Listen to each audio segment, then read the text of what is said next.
Good day, ladies and gentlemen. Welcome back.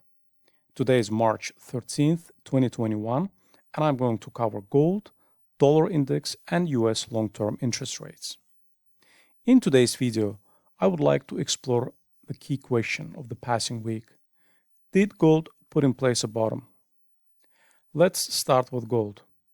On a weekly basis, gold added 1.5%, closing at $1,727. Last week, I suggested that gold was approaching a 2.5-year support trend line and that buyers should step in to bid up the gold price. Not only gold was approaching its major rising support trend line, but also the lower band of the flagship formation, as well as 2020 lows.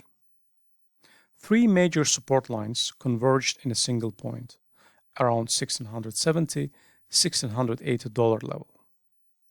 Furthermore, I have called $1,670 level a line in the sand. In fact, gold reversed from $1,676 level and seems like it put a solid bottom.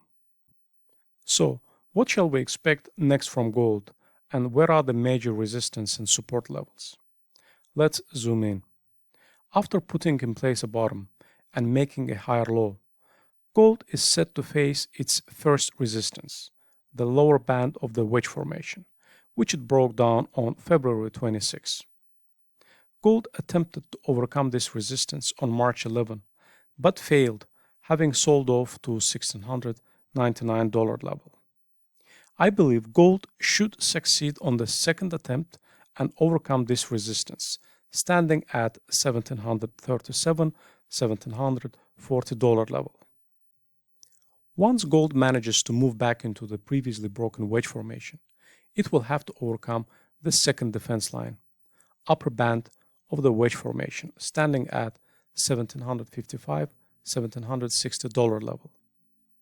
Overcoming the second resistance opens way all the way until $1,800 level for gold, where it will face a key test and its major resistance line. As you can see, gold capitulated every time it approached this resistance line over the last 8 months. In summary, gold has given up a lot of ground recently and has a long way to advance. For the next week, my minimum target is $1,760 level. Finally, I would like to discuss relationship among dollar, US long-term interest rates, and gold. Having looked at charts, I found out that there is no consistent relationship among these three assets. Let's first have a look at the relationship between US long-term interest rates and gold. I tried to mark bottoms in the US long-term interest rates and see the effect of the rising yields on gold. In 2009, rates went up from 2.5% almost to 5%, yet gold kept rising higher and higher. In fact, in most of the cases, rising yields were beneficial for gold. I didn't find systematic inverse correlation between gold and rising yields, or vice versa. Now let's bring up the chart of gold and dollar index. In this comparison, I wasn't able to find a systematic correlation between gold and dollar index as well. For example, over 2009 and 10, dollar and gold rose together, but then decoupled, moving inversely.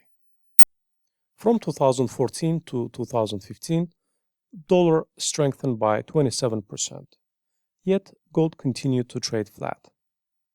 Since summer of 2020, up to date, gold and dollar were both declining. To summarize, gold price doesn't have consistent correlation with dollar or treasury yields. This is it for today.